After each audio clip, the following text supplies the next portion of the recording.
All right, welcome back, everyone. Hope we had a good weekend. Just a kind reminder that tomorrow is Election Day, and that is a holiday for TCC. This is a new holiday for us, so if you have any Tuesday, Thursday classes and your professors haven't said anything about it, that's probably a why, because we're still getting used to it.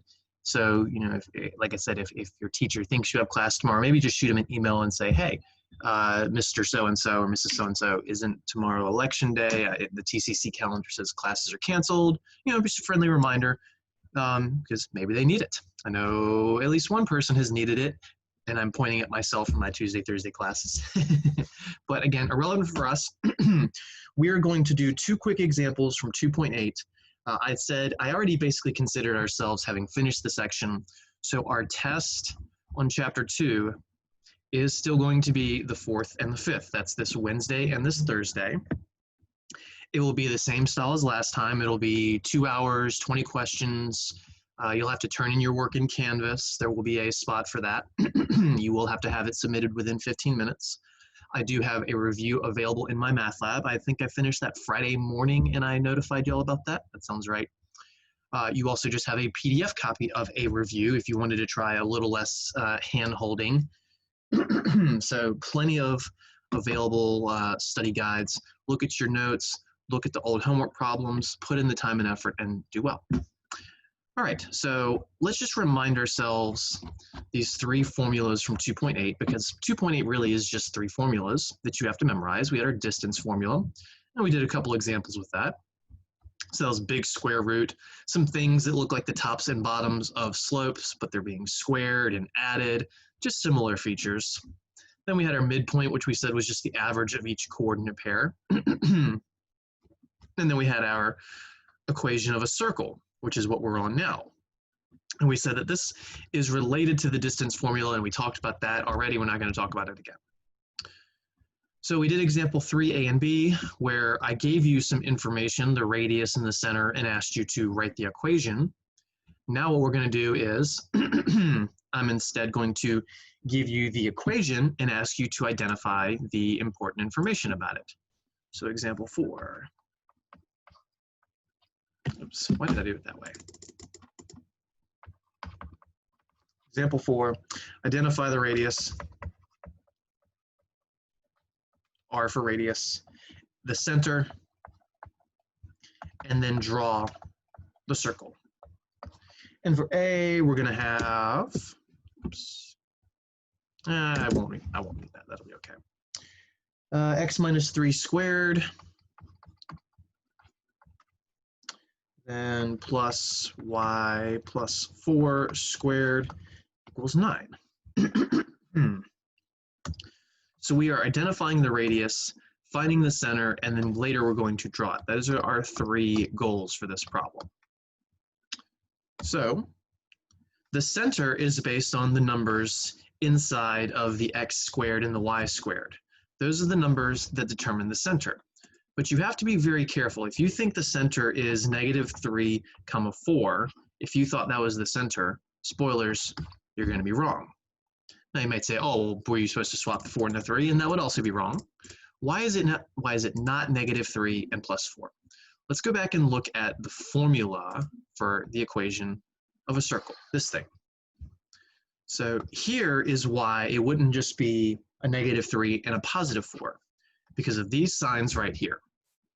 Remember when we were doing shifting earlier in this chapter, where the horizontal shifts were backwards? Like if you saw a minus, that meant to shift right, and a plus meant to shift left. That is exactly what's going on here.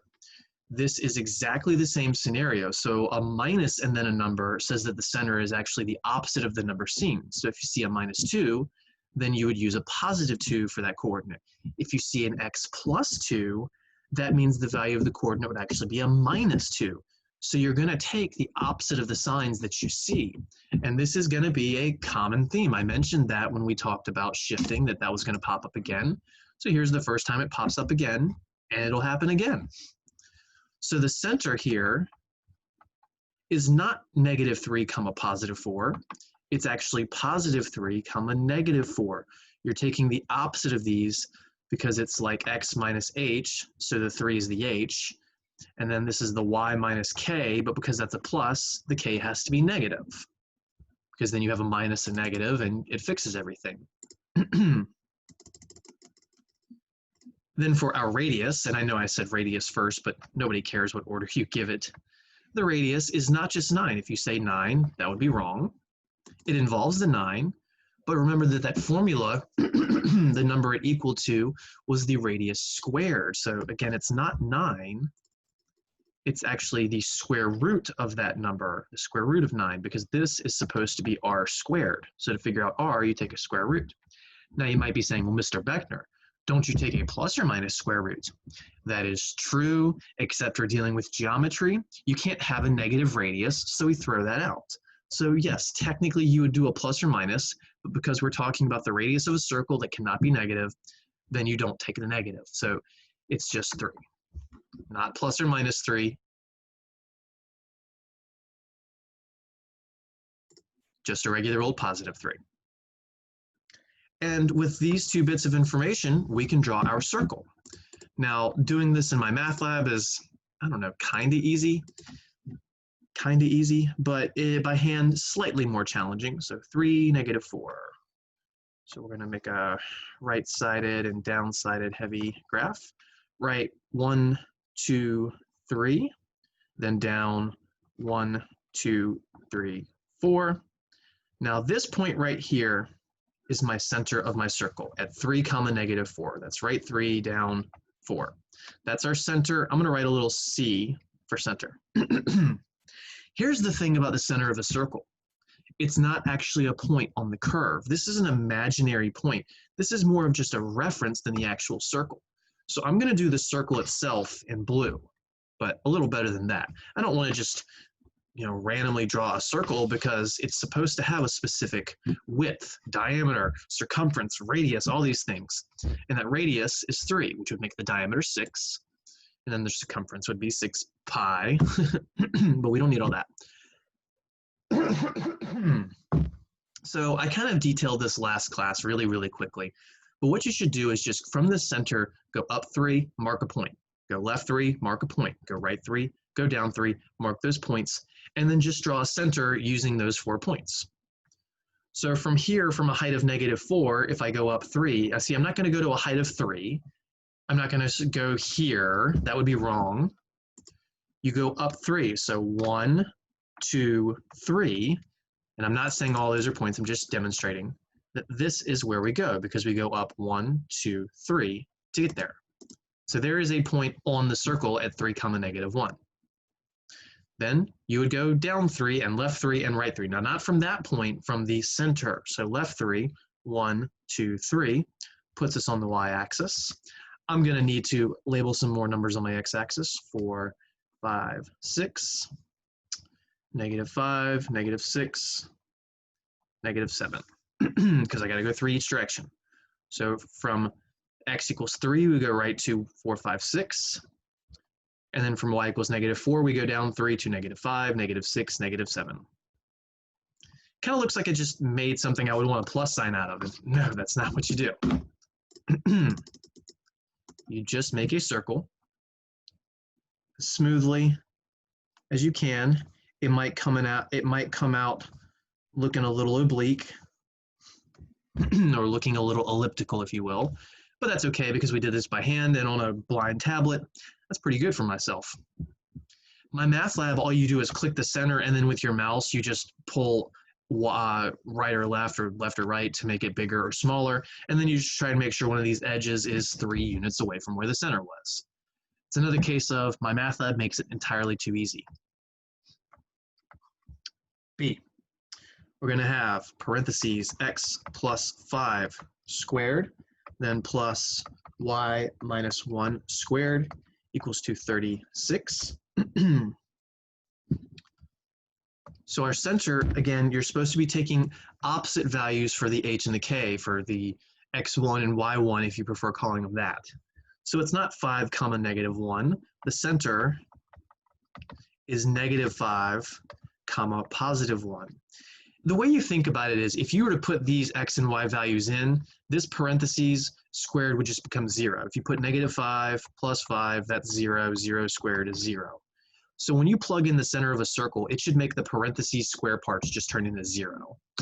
That's the idea.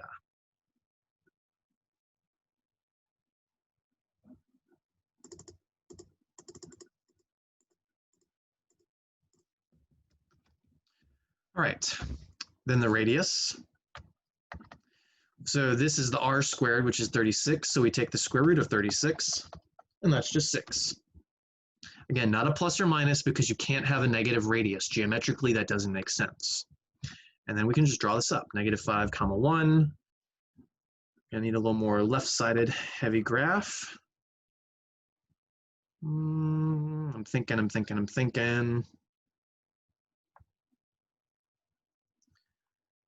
Is that going to be okay? Yeah, that should be good. All right, so -5, 1, 1, 2, 3, 4, 5. And I know I'm going to have to go left 6 from that, so I'm just going to mark the -5 and go another 6. -6, -7, -8, -9, -10, -11. And then we'll end up needing a +1. You can figure out those later if you had to. And then from a height of 1, we'll be going up and down 6. So we got to go to 7 and -5. 2, 3, 4, 5, 6, 7. And then 0, -1, -2, -3, -4, -5. So our center is at -5, +1. There's our center, which is not an actual point on the circle. I will do the circle in blue, and these are the actual points on the circle. Go left, right, up, and down 6 from that center. So going left 6 puts us at -11. Then up 6 puts us at a height of 7. Back to the center, going right 6 puts us over at x = 1. Back to the center, go down 6, and that puts us at a height of -5. Again, we don't start back at the origin, we're starting at the center each time. And this was not done nearly as well as last time by hand. It's not terrible. Oh, that's not bad. That's actually pretty good. That's a lot better than I thought I was going to make it. This isn't perfect, but I really can't do much better than that by hand. Remember, you're supposed to be submitting your work for tests. It would be really excellent if you wrote this in your work, because guess what? Maybe on your test in my math lab, you just get a little squirrely with the mouse and you end up pulling your circle just a little too far out. But maybe in your work, I see your center correctly identified. I see your radius correctly identified. You even drew it up appropriately on your work.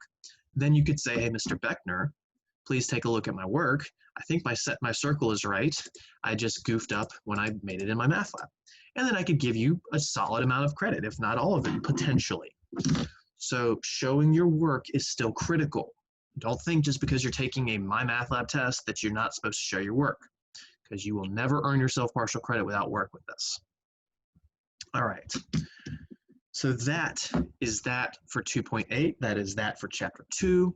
We have completed all the material for the test. As I said, I had very little left to cover, only like 10 minutes worth of stuff, which is why I have no problem saying that that test is this Wednesday and Thursday. So you know when everything is due. You only have a couple homeworks due anyway, since they're all due, the week after we cover them. You have your review material. The test will go live at 12 a.m. on Wednesday, and then you have to have started it by 11:59 p.m. on Thursday. There will be no exceptions to this unless you have a doctor's note or something like that. So please do not forget to take this test. You do not want to earn a 0 on a test. Everyone that seems to still be coming to the lectures regularly is doing a pretty solid job of keeping up with the homework. It's the people who aren't showing up that aren't doing the homework in general. I know blanket statements are not always right, but you get the point. So keep doing your work, keep doing the reviews. You will make better grades on the tests, and we'll get out of this with some good knowledge. All right. So with that being said, let's move on to Chapter 3. Again, do not forget this.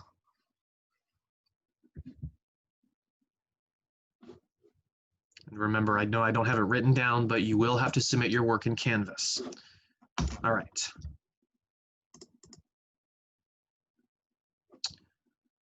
So let's move on to chapter 3, section 1, of course. So chapter 3, we are going to spend our time studying what we call polynomials.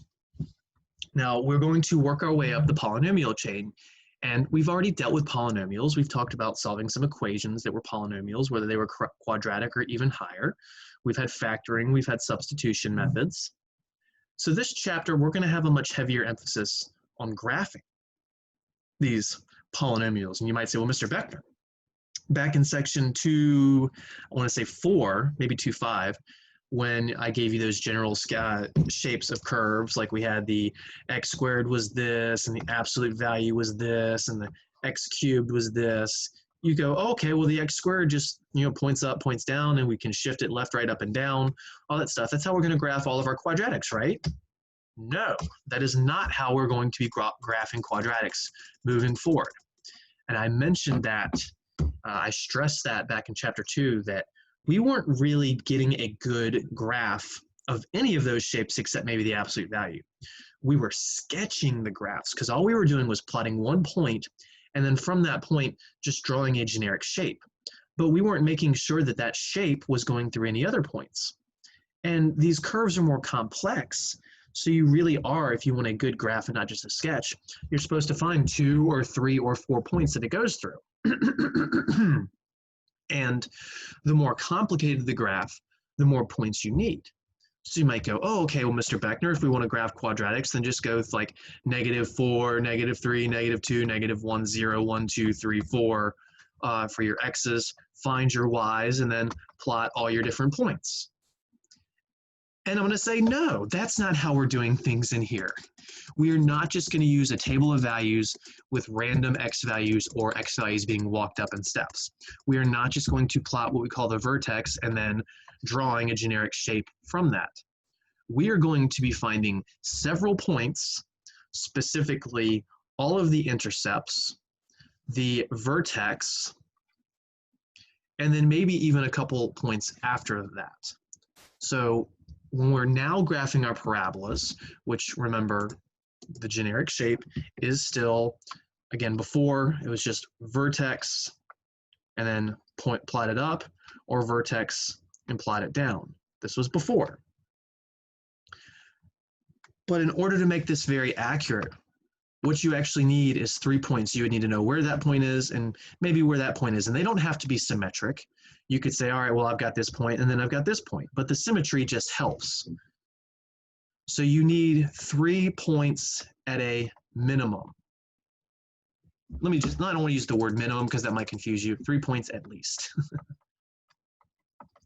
You need at least 3 points to graph any parabola, to graph any quadratic. And again, those words are interchangeable. Parabola is the shape of a quadratic.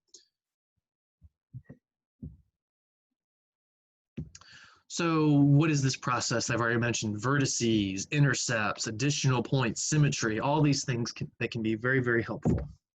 All right, so to graph any quadratic function, so anything where it's a polynomial and the biggest exponent you see is a 2. That says it's quadratic. If you see an x to the 3rd, that's cubic. You would not graph it this way. If you see an x to the 4th, you wouldn't graph it this way. If you see a square root, you don't graph it this way. If you see an absolute value, you don't graph it this way. If you see fractions with variables in the bottom, you don't graph it this way. This is a very, very specific set of instructions for a very specific format.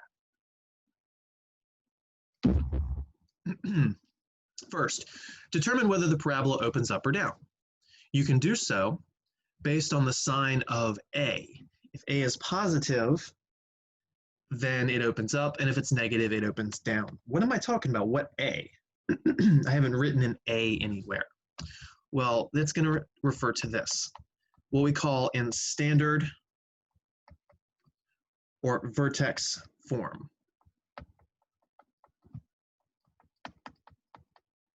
Of a quadratic.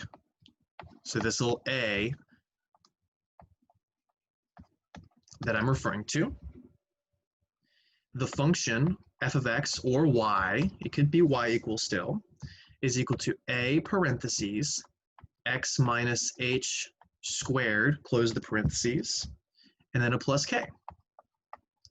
Look at this. We got an h and a k. We were just using those letters for the center of a circle. I mentioned that we would be continuing to use those letters. Again, someone could make that an x1 and a y1 if they really wanted to, but the common notation is h and k for this. So this is not the center of a circle. The vertex is the h comma k. And I'm just going to write this in two different spots. The h and the k relate to the vertex, which the vertex is that black point up here. So this, I'm going to do V for vertex, V for vertex. The vertex is either the highest or the lowest point of a parabola. And it is always h comma k when we're using h and k in this manner.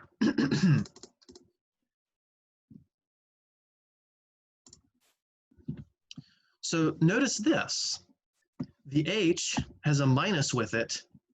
The k does not.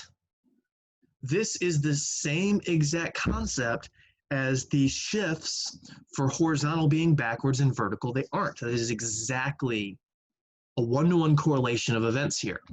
This is a minus, whereas this is a plus. So the horizontal shift is backwards, the vertical is not. These are literally horizontal and vertical shifts. You start at the origin, and then you can move right h and up k, or left h and down k, whichever is relevant. So again, this is literally the exact same thing as shifting, left, right, up, or down. So inside is horizontal, outside is vertical, horizontal is backwards, vertical is not. So the A, which is the number in front of the parentheses, if it's positive, it opens up. If it's negative, it opens down. That is an exact correlation to whether we have a vertical reflection or not. If there had been a negative outside the core, we said everything reflected vertically. So this is technically nothing new, in fact. All right, so once we know whether it points up or down, you identify the vertex, which we just talked about. That's the h comma k based on the standard form, or also known as vertex form. I prefer the name vertex form because it tells you something that's in there. When you have it in this format, you can tell what the vertex is based on this number and this number.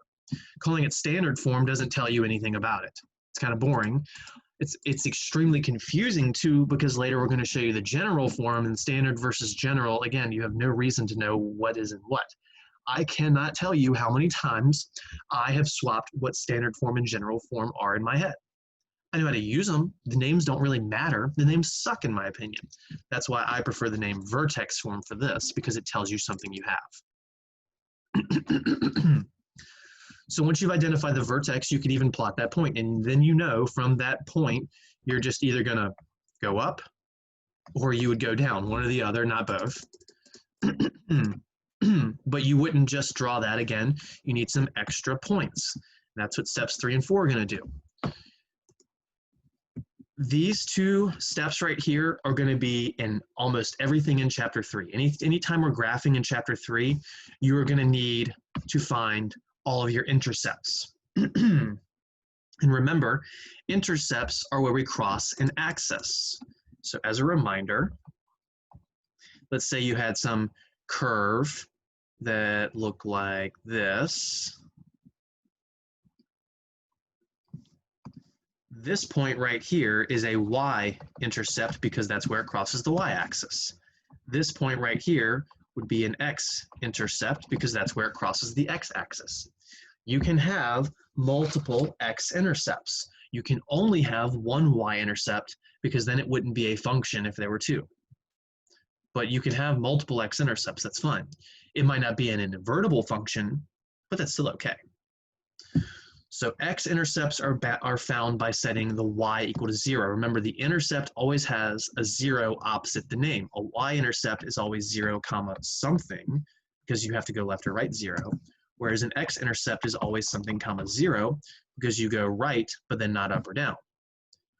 You have got to get these two organized, which one is which. It will be critical. You can still get your graphs correct and do great jobs in math without knowing which is actually called which, but there will be homework questions where they say which is the x-intercept and which is the y-intercept.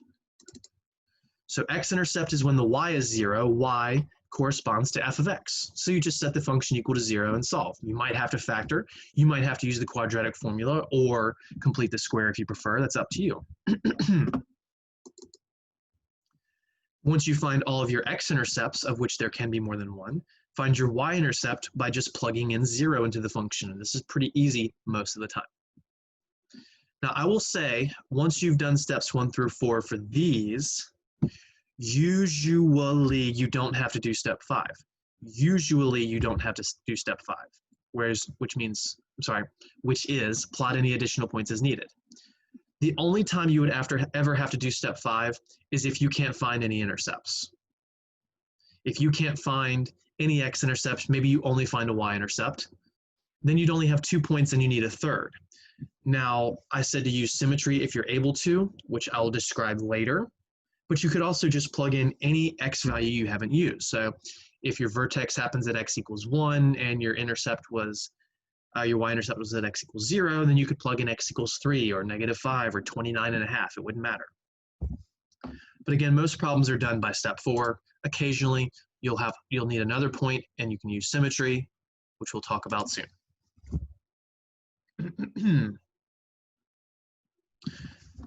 All right. One last thing I just want to type up that I said earlier is that the vertex is the highest, lowest point on a parabola.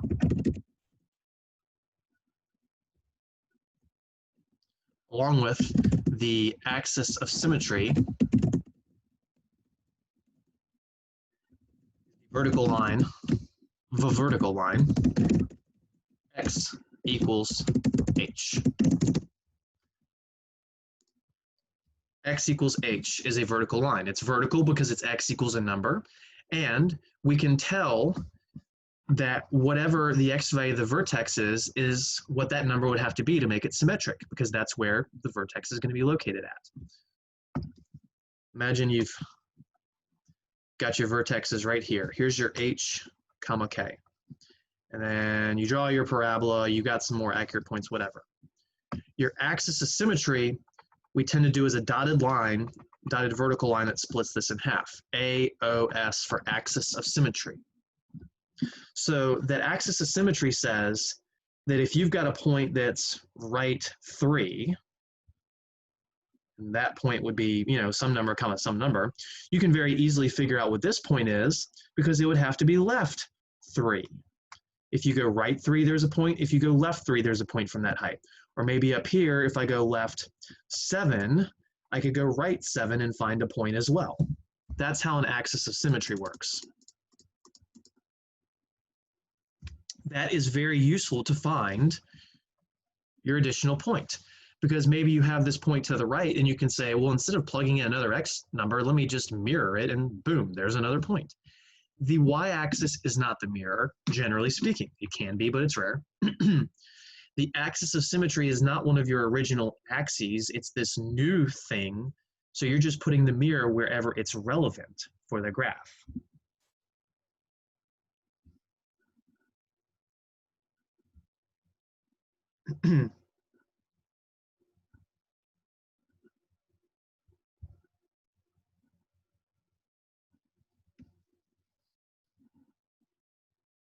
Okay. Trying to decide if I want to do this example first or if I want to do the details. Let's do the details first. So, last thing before an example. There are 3 cases of x-intercepts. There are 3 different cases possible. You could have 2 x-intercepts. Now, it's possible these point down instead. Don't take that as saying it's only possible they go up. It's possible they go down. So it's possible you get 2 x-intercepts like this.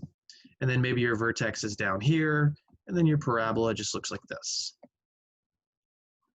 So this is the 2 X-intercept case. It is also possible instead that there's only one X-intercept. So maybe it's just sitting on the x-axis, and then from there your graph points up or down, doesn't matter, not the relevant case. Just saying one X-intercept looks like this, where it's sitting on the x-axis instead of going through it. The final possible case is that your vertex point might be up here, and it points up, in which case it doesn't cross the x-axis at all. That means there are 0 X-intercepts. I have showed you this picture, showed you? You've seen this picture before, these 3 pictures before, back when we were talking about the discriminant. This directly correlates to the discriminant. When the discriminant was positive, we had 2 X-intercepts, D positive, that's for the discriminant case. When the discriminant was 0, it was 1 X-intercept, and when your discriminant was negative, it was 0 X-intercepts. Now what we said before was it was 2 real solutions, 1 real solution, and 2 complex solutions. And it is this right here that once again emphasizes what it truly means to be an imaginary number. The first 2 cases have real solutions because they cross the x-axis. This third one imaginarily crosses the x-axis. It imaginarily crosses the x-axis. That is the entire reason we call them imaginary numbers, because their solutions have eyes in them, but they don't cross the x-axis. It's imaginary. That is the only reason we call them imaginary numbers. So this is a good idea to understand for you, because when you go to do your graphs, it could either point you in the right direction, or if you start graphing something that disagrees with what your solutions were, then you could say, hold on, I'm making a mistake. Like maybe I start this one and I point it up, but I go, wait a minute, I had two real solutions. That means my graph should point down, and that might be because, oh, I thought the A was positive and it's actually negative. There's my mistake. So this is going to be our goal, and it's really nice to have 3 points. So again, 1, 2, 3. This one would have been perfect. This one, 1, 2, and then what we could do is use symmetry. We can say if this distance is 1, then this distance would be 1, and we can figure out where that point is. Or this one, we'd only have these 2 points, and again, we might need to use symmetry to find that third. Or just plug in a random x value to find a third. So like I said, we usually have enough points because most of the time we're dealing with this case here. This is what we see most of the time, but not all the time. So going back to the instructions, since we're finally about to do some problems, determine whether the graph points up or down based on the sign of A, positive up, negative down. Find the vertex. Be careful because the vertex, the x coordinate is backwards, but the y coordinate is not. Oh man, Mr. Beckner, though, with the center, they were both backwards. Why can't you give me a break? It's not my fault. I can't help it that math is not consistent from one thing to another. It has everything to do with the fact that with a circle, the x and the y are being squared, but with a parabola, they're not. That's why there's inconsistencies there. But again, this correlates to the shifting. After you find your vertex and plot it, you find your x and y intercepts by just finding where the x is 0 and where the y is 0. But try and remember which name it goes with which one, because that will be important for homework and tests. Then if you need any other points, plot your other points. All right, definitely don't need these notes yet.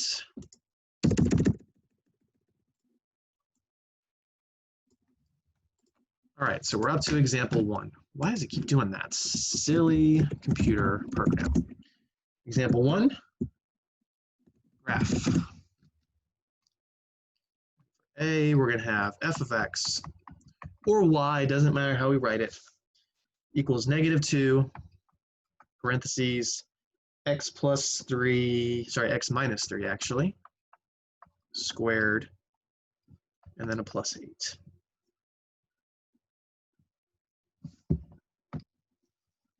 So we're going to go through all of those steps. And I hope you've written them down because they're not going to be on the screen the whole time. Determine whether it points up or down based on the sign of A. The A is the number in front of your parentheses squared. That's a -2. So that says that A is negative, so it points down. You can write A as negative if you like, and then say points down, or opens down. Points down, opens down, whatever word choice you like. I prefer opens, but points is fine. Second step, find your vertex, which is that h comma k based on this form, which we are in, thankfully. We're not always in that form. We'll have to deal with that later.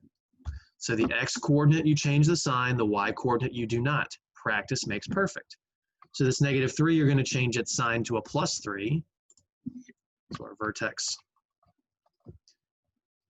would be +3 comma.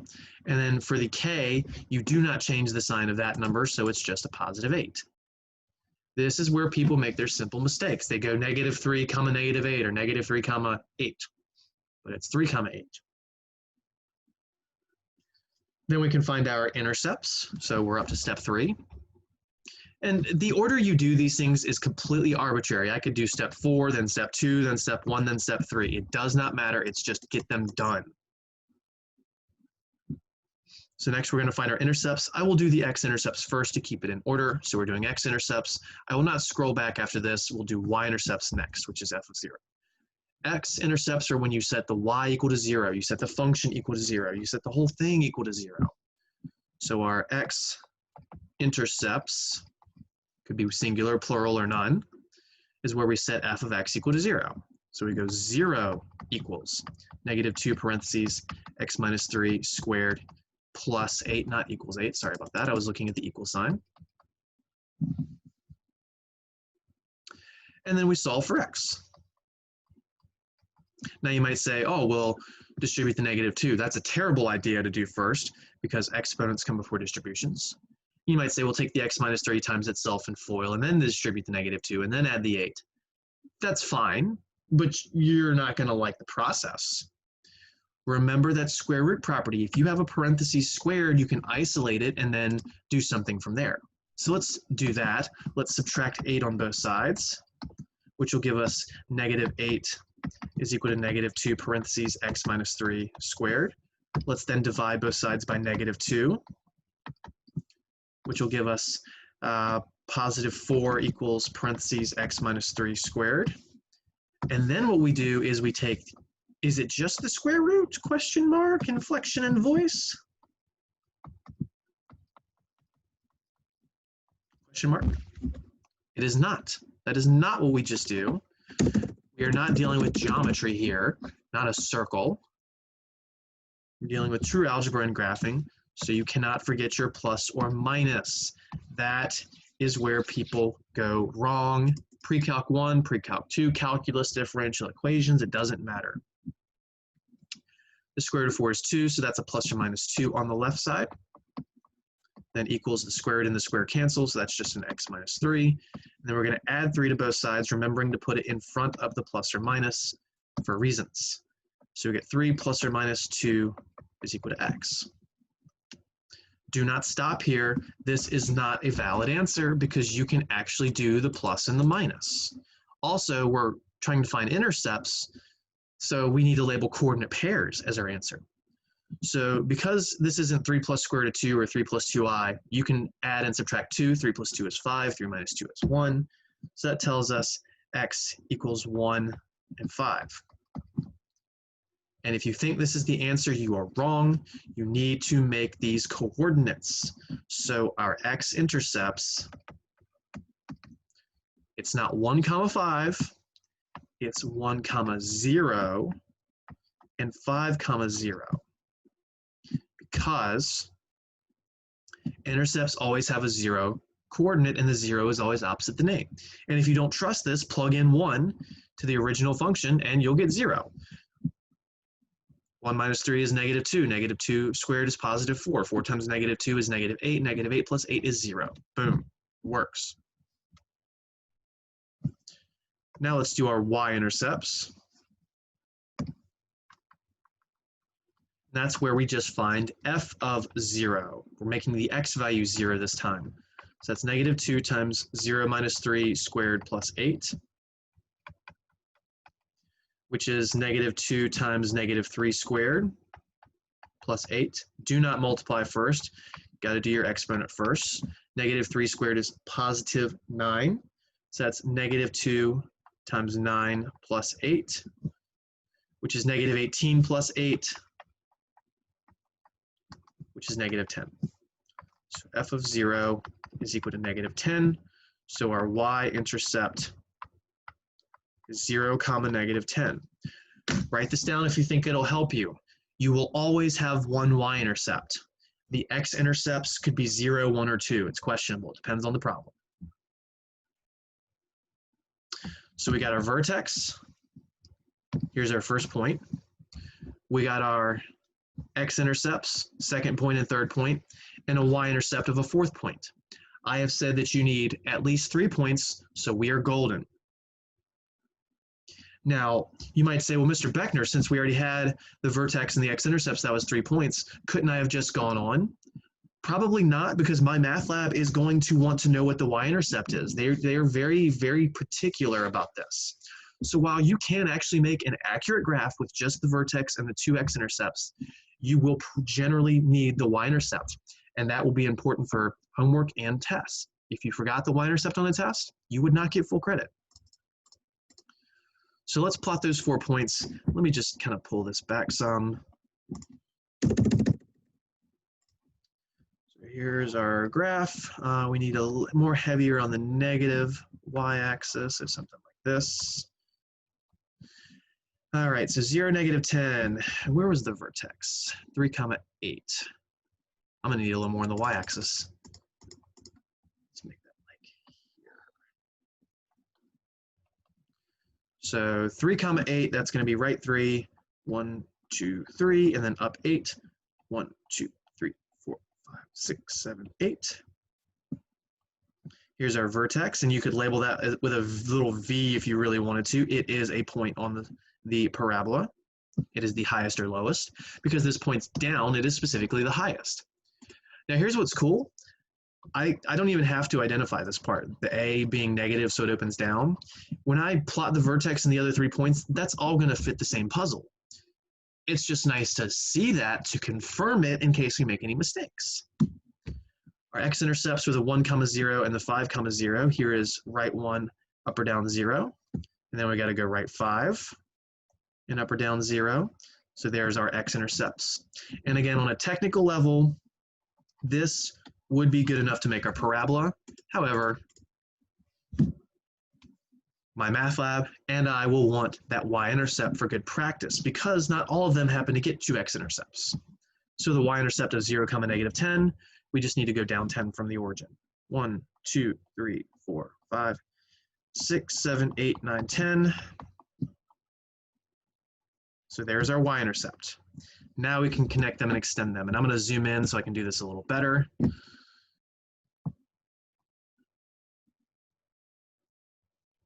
Taking my time. And you'll start bending a lot more once you get close to that vertex.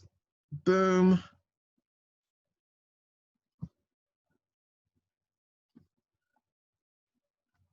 And then what I like to do is I like to put arrows on the ends, signifying that that goes on forever, never, never.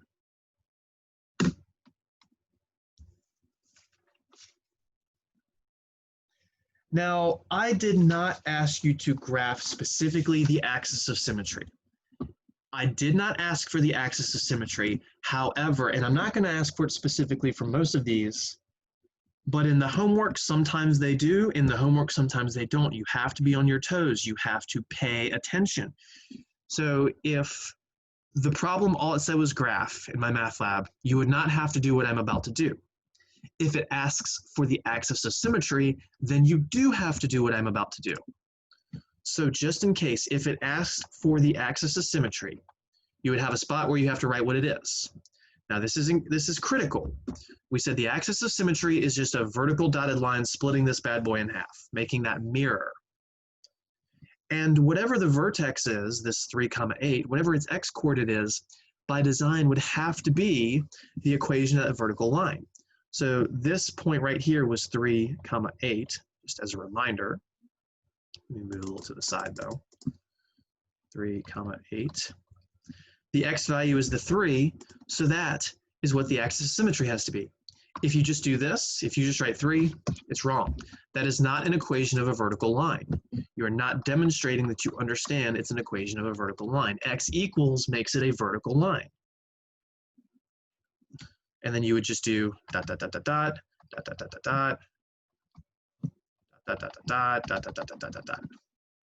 And you can make dotted lines in MyMathLab. Again, you have to pay attention to the instructions. If you put this up there and they didn't ask for it, it'll be marked wrong. Now on a test, that's another thing I can go back and give you credit for if you point it out.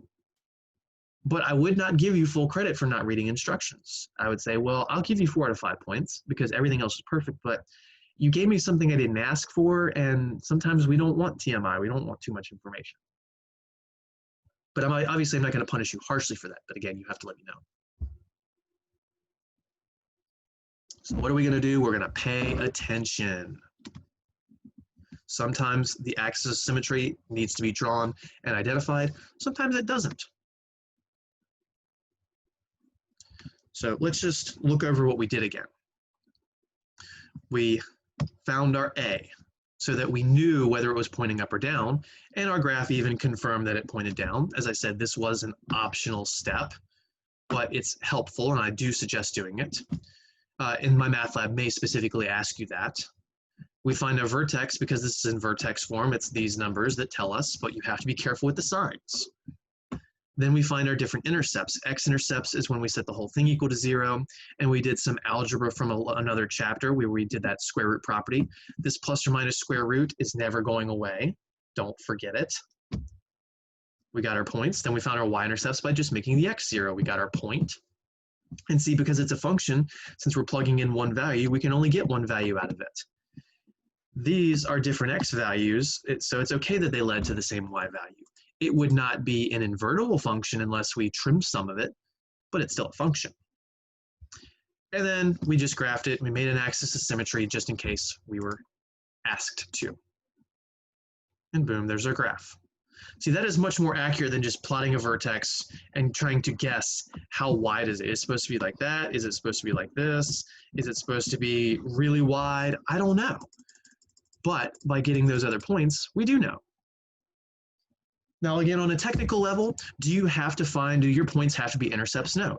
Someone else could go and say, I'm going to find this point, and then I'm going to find this point, and then they're going to connect it, and they would get the exact same shape. But it's usually easiest to find the intercepts because intercepts involve a 0 somewhere. All right, finally, B. Gonna need lots of space. Oops. Now look at this. I have eraser selected. You can see that. This thing is weird sometimes. B. F of x equals parentheses x plus 4, close it, square it, plus 2.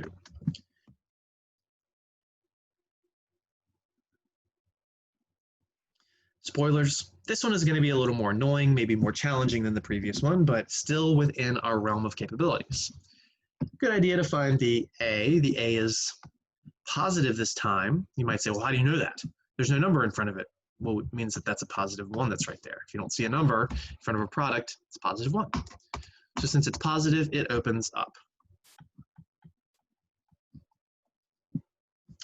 We can find our vertex based on the numbers being added and subtracted to this thing. We've got a plus 4 and a plus 2. Be careful, the inside is opposite. So that would be a negative 4. The outside is direct, so that would be a positive 2. Again, those subtle details is where people make massive mistakes. But the thing is, when you go to plot your vertex and then you get your intercepts, if you get your vertex wrong, it might be over here, and then it'll say you have x-intercepts here and here, and then you're trying to draw a parabola that looks like this. That is not a parabola. So quite often when you make a simple sign mistake somewhere, it's going to show because your graph is going to look like nightmare fuel. Next up, let's find the x-intercepts, which is where we set the whole function equal to 0. So we'll go 0 equal to parentheses x plus 4 squared and then plus 2. Now once again, you can FOIL that, add the 2, factor it, or quadratic formula it, whatever works. It's going to take a lot longer that way though.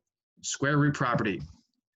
Solve for the thing being squared. So we subtract 2 on both sides, which will give us -2 is equal to parentheses x plus 4 squared. And then we take not just a square root, a plus or minus square root of both sides. So get rid of the parentheses squared. Now we got a square root of a negative, which means we got to pull out an I. So that's plus or minus I square root of 2 equals x plus 4. Final step to solve for x, we subtract 4 on both sides, making sure to put that in front of the plus or minus feature. And that tells us -4 plus or minus I radical 2, or I square root of 2, is equal to x. Now, there's a problem here, and it's right there. That's an I, and this was something I mentioned several times just a few minutes ago. We said that your x-intercepts are not real if there's an I. So these are not real, so there are no x-intercepts. The x-intercepts are what is imaginary. That's what we mean by something being imaginary. These numbers exist, they are important, they are critical. It just means this graph doesn't cross an x-axis. Whoop-de-doo. Well, that kind of sucks, doesn't it? There's no x-intercepts in the last problem. When we did the x-intercepts, scrolled up too much, we found 2 of those things. So we already had 3 points by now in the previous problem. For this one, we only have 1 point. We only have the vertex so far. Oh, well, that's a challenge, isn't it? Well, let's see what happens. Let's do the y-intercepts, intercept, which is where we do f of 0. F of 0. So now, here's our function. We just make the x 0. So that's 0 plus 4 being squared and then a plus 2. Well, that's 4 squared plus 2, which is 16 plus 2, which is 18. So we get the point 0, 18 as our y-intercept. Now we have 2 points. We have our vertex and we have our y-intercept. But we need, at a minimum, 3 points. I'm leaving some space right here. I'm going to write a little sentence explanation thing in a minute, but I'm going to start making the graph first.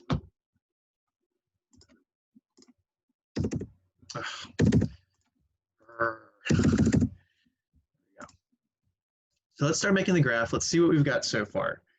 0, 18, and -4, 2. All right, so this is a pretty top-heavy graph.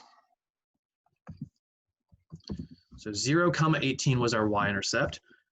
1, 2, 3, 4, 6, 7, 8, 9, 10, 12, 13, 14, 15, 16, 17, 18. So 0, 18, here's our first point. Then we had a vertex, which was the -4, 2.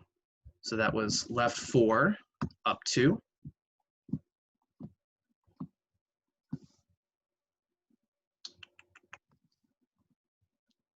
Should be right here, approximately. And like I said, if you want to put a little V somewhere denoting that that's the vertex, that can help you when you're doing this on scratch work. So what I'm saying is from there, the graph either points up or it has to point down. Now, if this point is here, clearly it can't point down, because if it pointed down, you would have to look something like this to eventually hit that point, and now it's no longer a parabola. That's a more generic polynomial.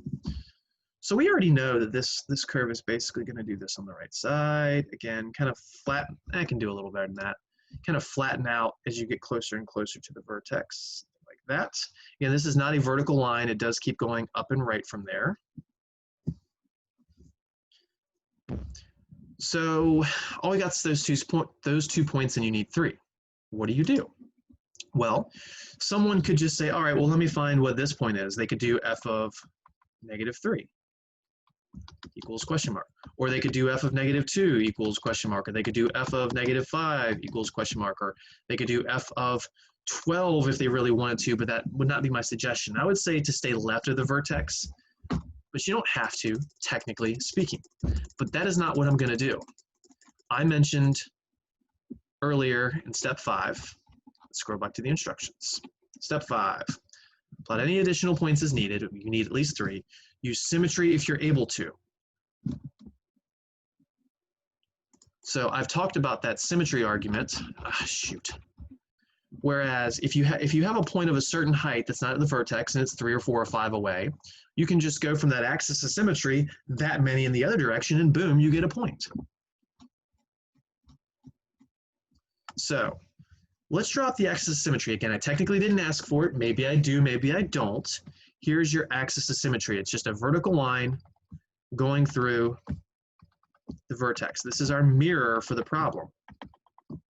And this function isn't even or odd. I'm just saying that this is the axis of symmetry. Now from the axis of symmetry, you've got this point here at a height of 18. It is 4 units away from the axis of symmetry, because this was a -4 and this is a 0. 1, 2, 3, 4. So by symmetry, what I'm saying is there is another point 4 units to the left of that mirror, which would be at -8. So if I go left 4, 1, 2, 3, 4, boom, there's another point. There's your third point. Literally no algebra or arithmetic to do. Go, it's the best I can do there. I will write down what I just said in a second. But all I did was, since that was a 4, this has to be 4 away from the mirror as well. It's a fairly simple argument to make. I want to erase that little red dot. Wow, that was somehow worked. I don't even know what I did. All right, so by symmetry, just abbreviating the word symmetry, 0, 18, that original point, the Y-intercept, is 4 units from the axis of symmetry, AOS axis of symmetry. So that says -8, why did I write 4? -8, 18 must be a point. And by the way, the axis of symmetry, the specific equation, is x equals, that vertex was at -4 for an x value, so the axis of symmetry is x equals -4. That's the vertical line, the vertical dotted line.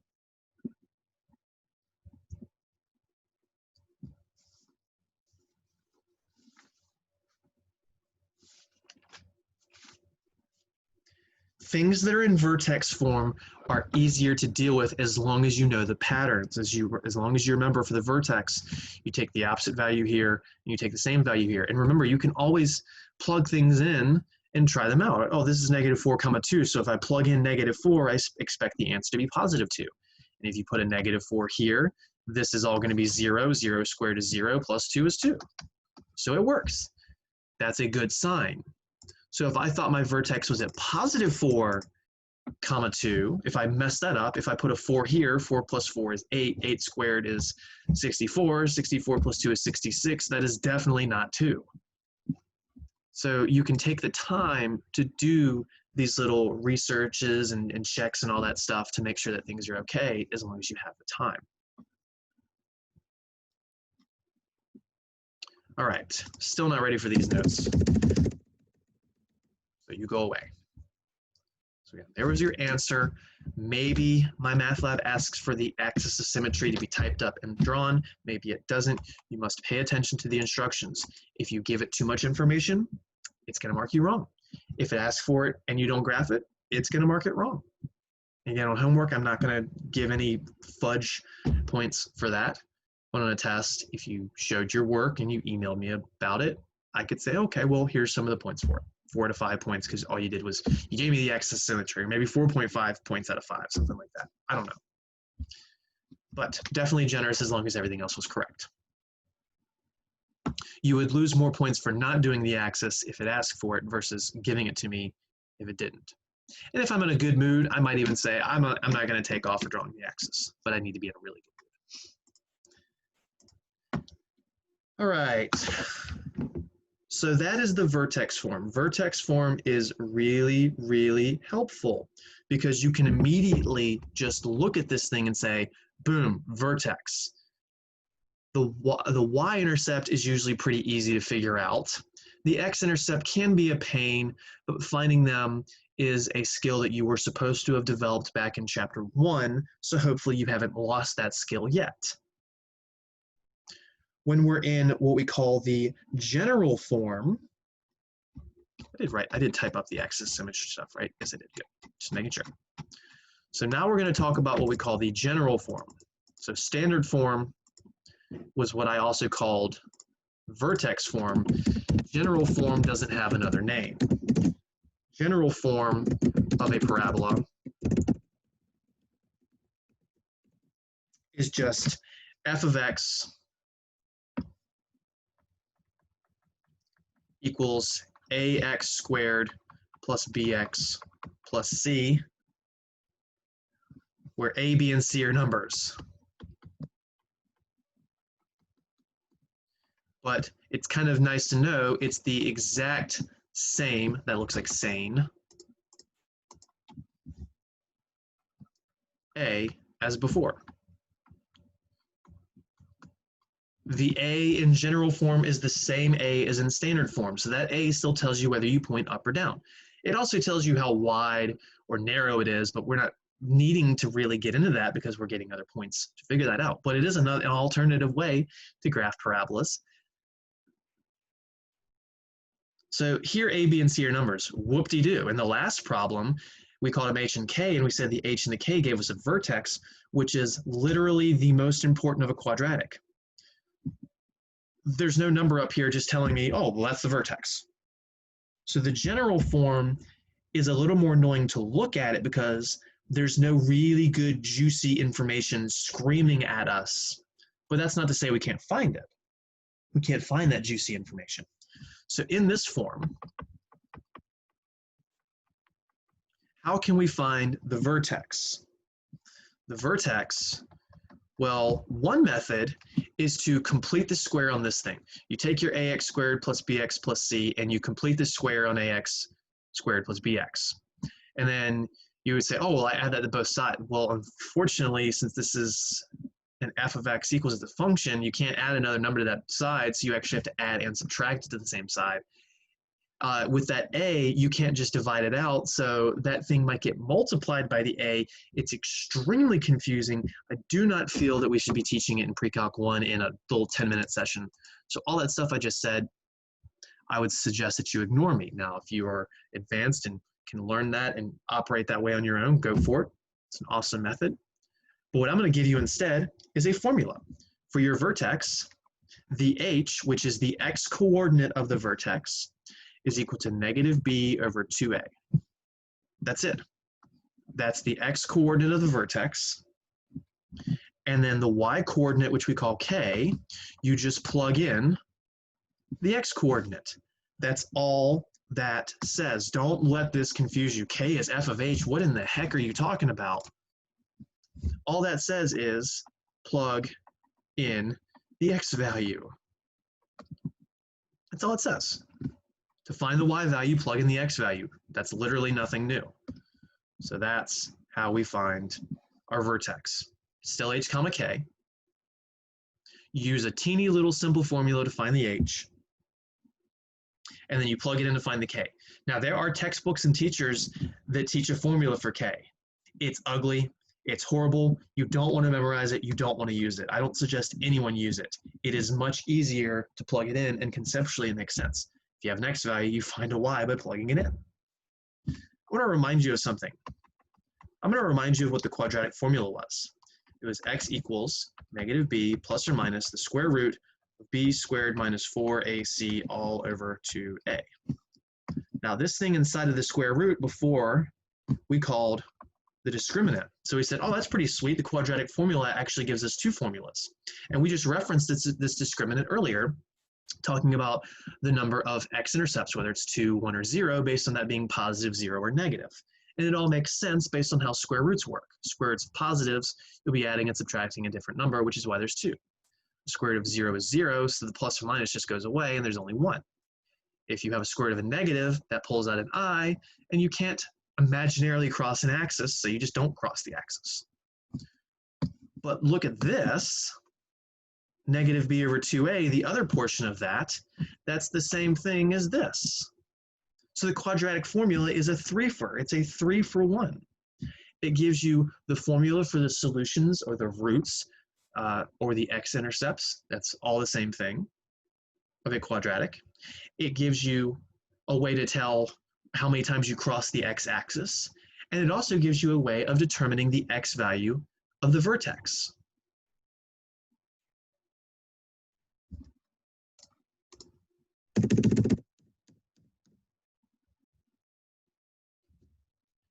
Some people prefer things in in general form, because then they just go negative b over 2a, negative b over 2a, negative b over 2a. Some people prefer things in vertex form, me personally, because, oh, the vertex is screaming at you in the face. You don't have to do any kind of formula for it. You just have to remember that whole this is opposite and this is not. If you're really, really, really, really, really good at one and not the other, then you could learn how to go from one form to the other. You could go from vertex form to this new one by just foiling and distributing and combining.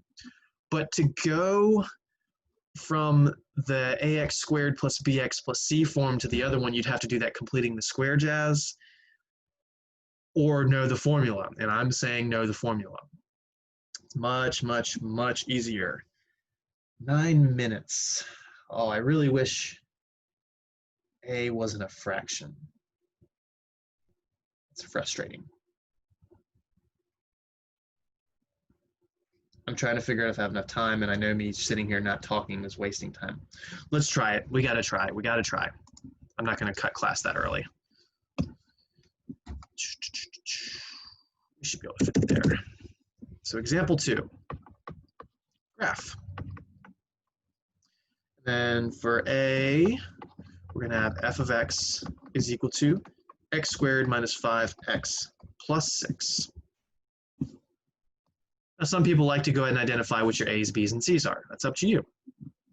I do, so your a is positive 1, your b is negative 5, and your c is 6. This is not in vertex form. I cannot just spit out the vertex immediately and say it's negative 5, 6. That's completely wrong.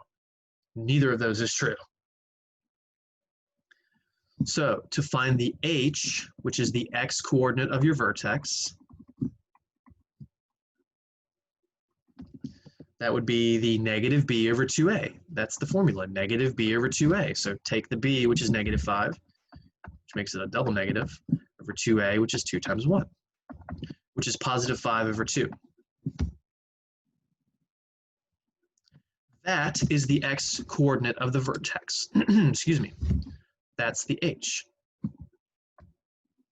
The k we find by plugging in what we just found. We just plug that in for the x's. That's all we do. Don't overthink it.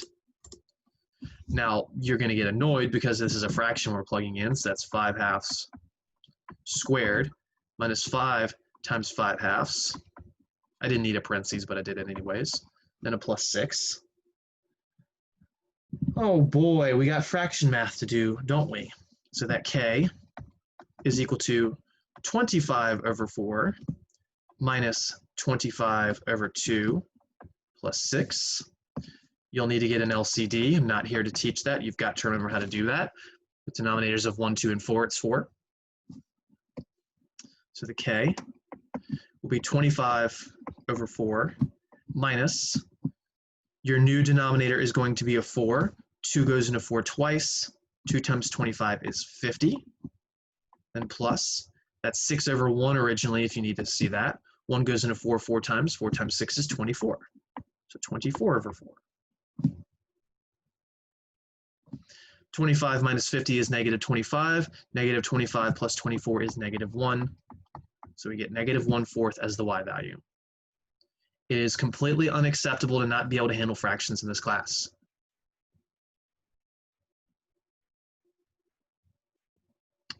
Do 100 of them if you have to.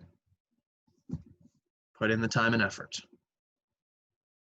If you can't do it now and you think you can't do it 100 later, trust me, you can.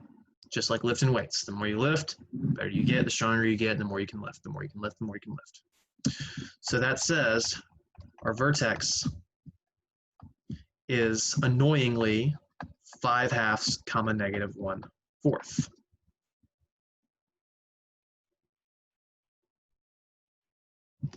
To find our x-intercepts, intercepts, whatever. Oh, and by the way, since the A was positive, it opens up.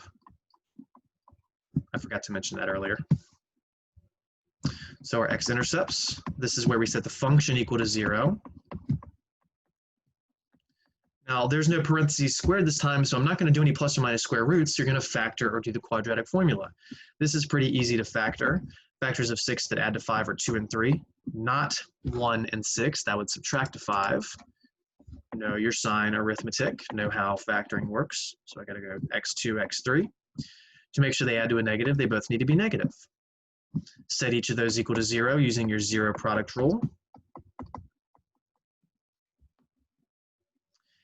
Add 2, add 3, and you get x equals 2 and x equals 3, which means our x-intercepts are not 2, 3, it's 2, 0, and 3, 0.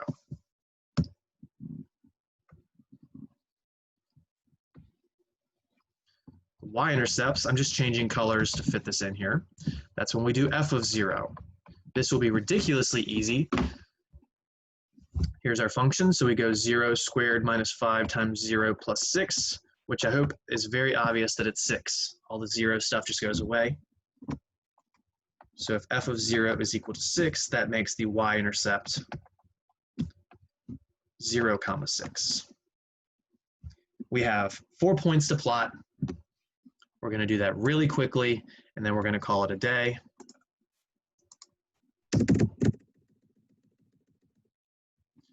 Just kind of scroll out a little for now so we can see all the information. They're mainly on the right side.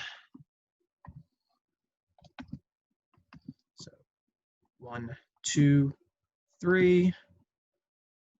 Then the y-intercept was 0, 6. 1, 2, 3, 4, 5, 6.